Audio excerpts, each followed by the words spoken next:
DJ Lindsay, hindi ko na po pahahabain pa ang kwento ko. May dalawang nanligaw po sa akin last year. Yung isa, matagal ko na po siyang kakilala. 5 years na po yata kaming on and off. In short, hindi po siya consistent sa mga ginagawa niya towards me. Efforts, attention,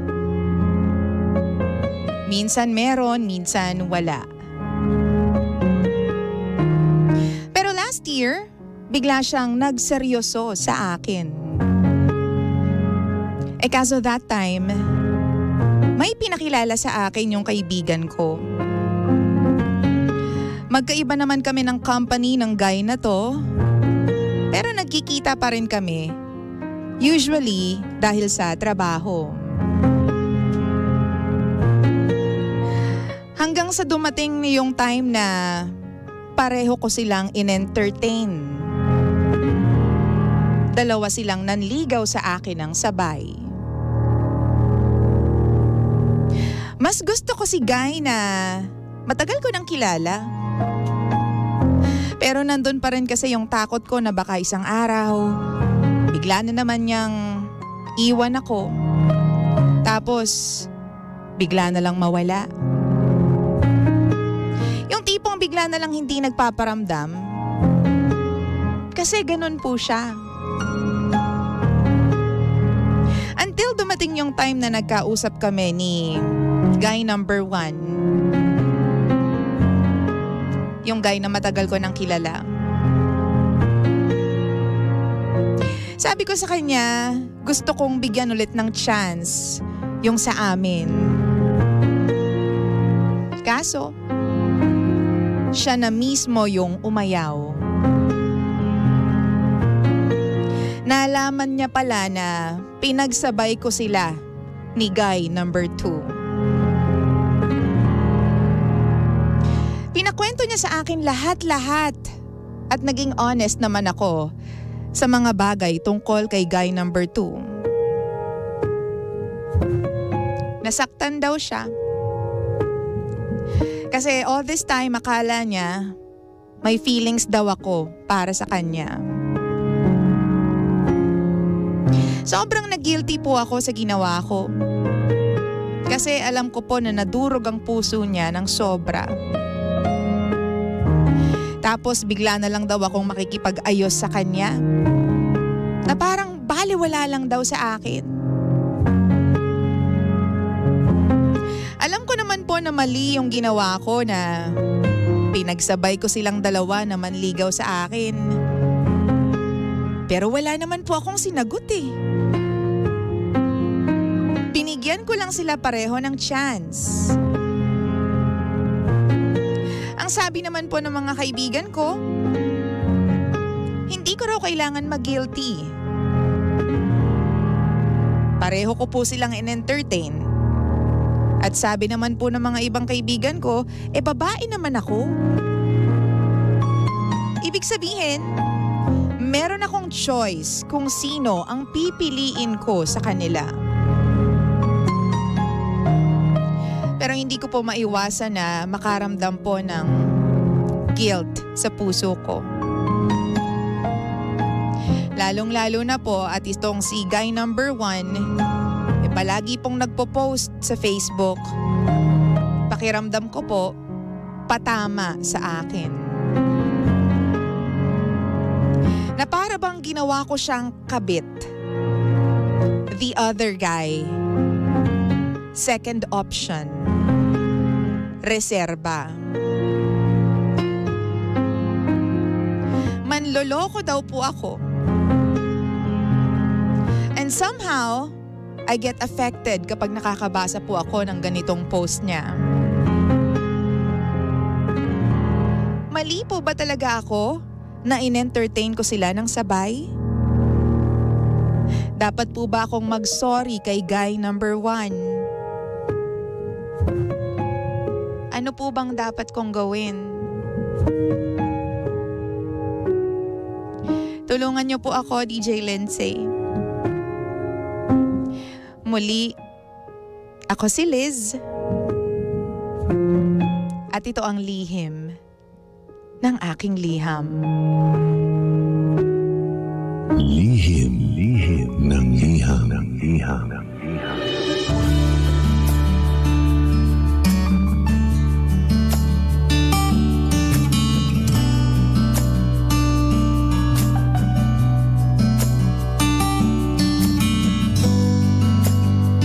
Same, pero iba. We are number 106.7 Energy FM. Bangga, huwag mo sabihin radyo. Sabihin mo, Energy! Ay nako, ang ganda-ganda mo bakla ah. Ikaw na talaga. Ganda-ganda, ang haba-haba ng hair. Hanggang dito, nafe-feel ko yung hair mo, natatapakan ko. Dala-dalawa yung manliligaw. Ganda! Ang ganda! Apakaganda naman po talaga. Ang tangos ng ilong, ang balingkinita ng katawan. Ganyan. Good morning ha sa lahat po ng mga pangga natin na alam mo yon, ang daming manliligaw, laging pila yung mga manliligaw nila. Oo, pero minsan, 'di ba, meron silang guilt na nararamdaman. Oh, tulad nitong letter sender natin na si Liz. Pero alam mo ako personally bilang isang babae na maraming manliligaw. Ay, hindi. Oo. Pero personally kasi, okay lang naman yun. 'Di ba? Hello, nung unang panahon, yung mga babae talagang pinipilahan at sabay-sabay na mga nanliligaw sa kanila. It's just na siguro, si guy number 1, nagkaroon siya ng maling interpretation sa mga pinapakita mo sa kanya. Baka akala nitong si guy number 1, meron na kayong mutual understanding. Diba no, Kuya Ryan? Akala siguro nitong si guy number 1, talagang give na give ka sa kanya. As in love na in love ka sa kanya. Baka nagkaroon ng ganong idea, 'di ba? Oo. Kasi nga, 'di ba, sabi mo hindi siya consistent, ganyan. Doon pa lang sa part na 'yun dapat, 'di ba, ligwak na agad siya. Hello. 'Di ba? Kapag manliligaw ka, diyan mo nga dapat patunayan yung sarili mo. Although some wouldn't agree with me. Yung iba kasi hindi naniniwala sa ligaw-ligaw portion, ganyan. Pero kasi ako naniniwala ako na yun yung time na mag-e-effort yung lalaki, ipapakita niya kung anong kaya niyang gawin sa relationship ninyo and for you. So somehow para sa akin importante yung ligawan portion, ligawan segment.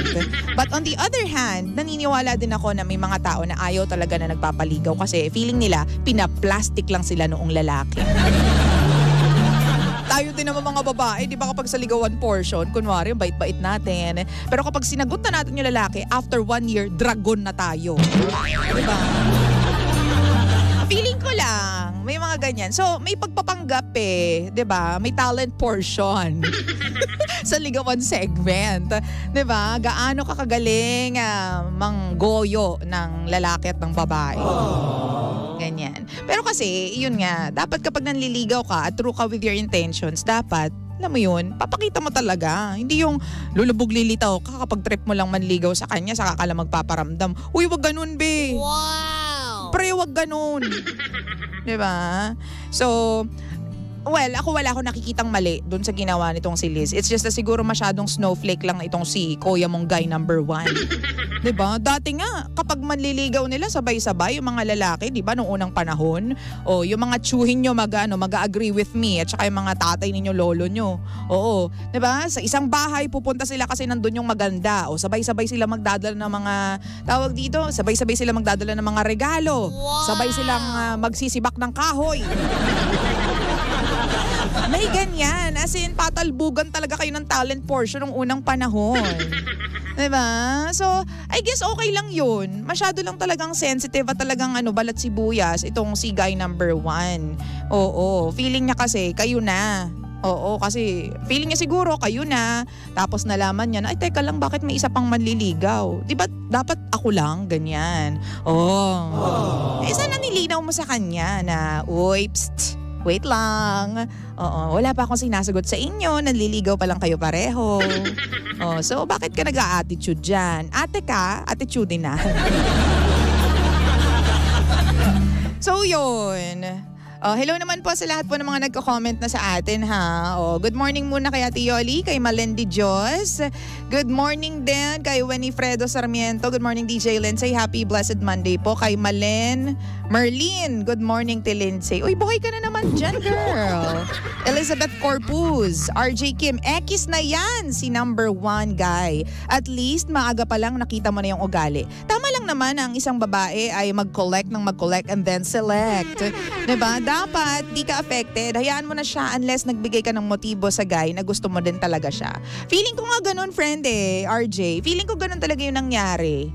Kasi para umasa si kuya. Ibig sabihin wala pa naman sigurong nilabas na embutido.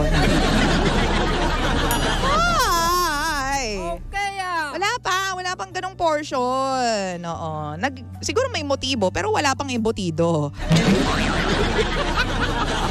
Feeling ko lang. Oo. Kaya na-hurt ng malalat mabisang mabisa itong si kuya.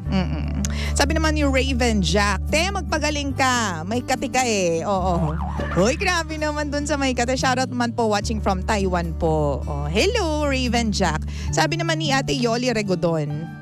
Si Ate Yoli, wait lang. Kasabihan nga, 'di ba, collect and then select. 'Di ba, para alam mo kung sino talaga yung sino yung totoo sa kanila. Bakit may imitation ba, Ate Yoli? Si Ate Yoli. Ay, John Nabotoon. Sabi nga ni Merlin, late nga di ko naabutan yung story. Ay, naku, sinasabi ko sa inyo.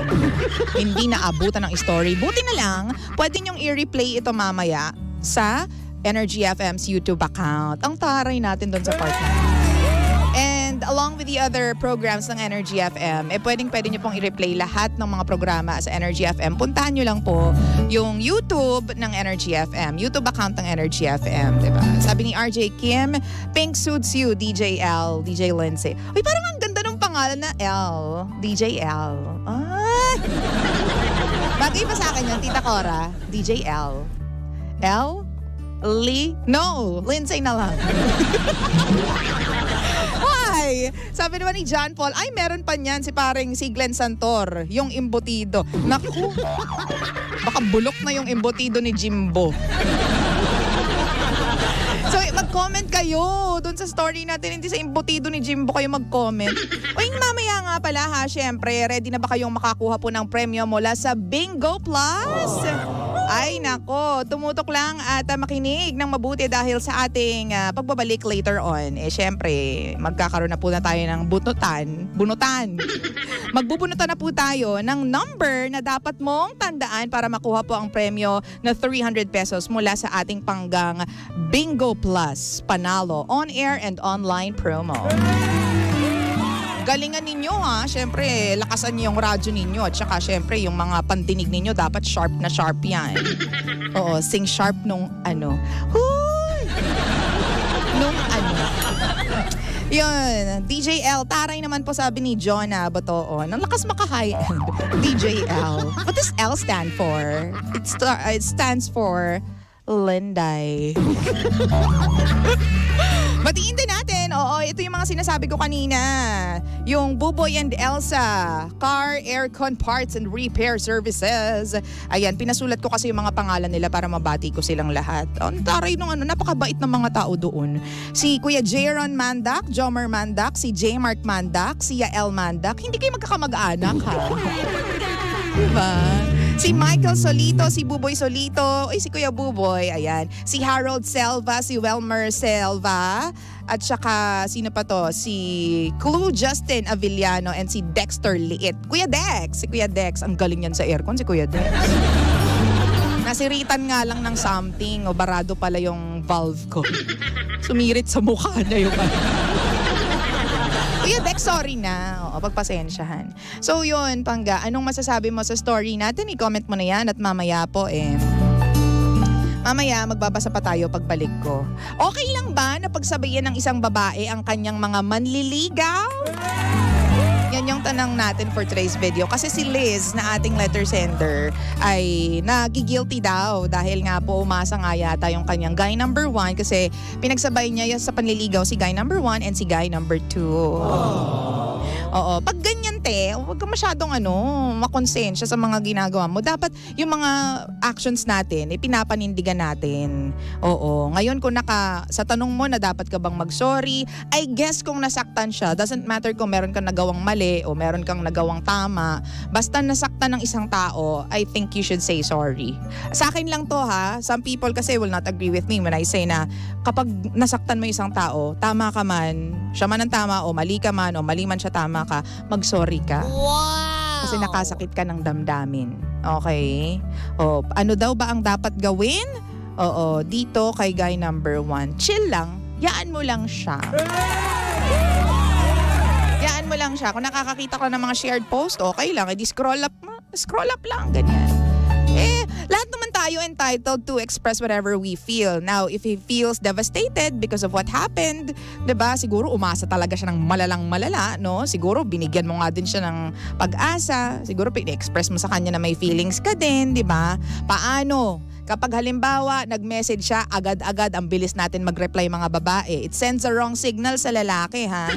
Akala nila, eager na eager tayo, as in excited na excited tayong mag-reply sa kanila. Baka gusto din natin sila. O, yan yung isa sa mga signs. Pag halimbawa, inaya ka magkape, sama ka agad. Oo. Isa rin yan sa mga signs. Nakala ng lalaki, 'di ba? Gusto natin sila. While in fact, buraot lang tayo.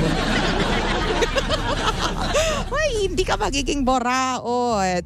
'Di ba? Tapos ano pa ba yung mga signs na misinterpret ng mga lalaki? Pag pinapakilala natin sa pamilya natin o sa mga magulang. Pag pinakilala natin agad ang isang lalaki sa ating mga magulang, akala nila siya na talaga. Akala nila deads na deads tayo sa kanila. Oo, ganyan yan. 'Di ba? So, wag muna. I-reserve mo yung part na pagpapakilala sa pamilya mo doon sa boyfriend mo mismo. Hindi yung kahit kung sino-sino pinapakilala mo sa mga magulang mo. Litong-lito na. Yung mga magulang mo, ang dami mo nang pinakilala. Oh, yun, ha? Good morning din kay Vance Amo yan. At saka sabi dito ni Jonah, kahit 10 pa ang i-entertain niyang manliligaw, karapat-dapat lang. Kasi bilang babae, walang karapatan na mag-attitude ang mga lalaki. Grabe naman, babe. Hoy nga pala, last day na ngayon. Is it 15 today? Hoy, last day na ng voting ng VP Choice Awards. My gosh! Bumoto na po kayo para sa Energy FM Best FM Station. Siyempre, ang papa mo, Jackson, Best Male DJ. Lindsay mo ang inyong abang lingkod. Oh my gosh. Bam. Female DJ of the Year. And then Carjack Podcast, Best Podcast of the Year. Oo, so dalian nyo na. Ngayon na yung last day. Ibuhos nyo na ngayon. Mga kalaban namin, marami na silang awards. Kami, pagbigyan nyo naman kami. Dali na. Oo. Sino pa? Sabi dito ni Merlin, buraot pa nga talaga Tilins. Bumoto ka na, Merlin, ha? RJ, bumoto ka na. Maglaro na kayo at saka magbili na kayo ng stars. Sabi ni Vance, laban Pretty Lindsay, lahat ng Team Energy FM. Oo, ilaban natin yung Energy FM kasi ang pangit naman kung Best FM Station iba. Tas iba din, galing sa Energy yung Best Male. Tapos ibang station din. Diba dapat solid tayo Energy FM, Cardiac, ano ba? Sabi ni Ate Yoli, panay na yung boto namin. Ba't parang kasalanan ko, Ate Yoli? Ba't parang ayaw mo? Ay nako, halika na nga. O sa lahat po ng mga nakokonsensya, may pinagdadaanan pong sigalot sa buhay. Gusto mo yung sigalot sa buhay?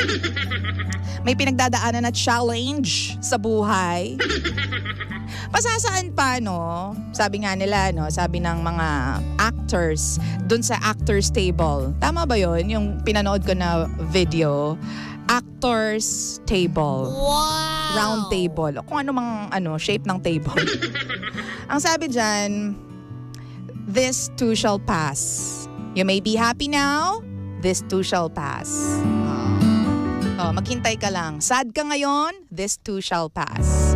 Alam mo yan, round table with the actors. Yung Adam Sandler nandyan, Robert De Niro nandyan. So yun yung kanilang advice.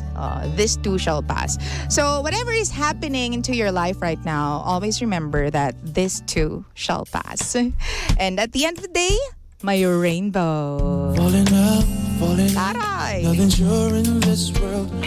No, breaking out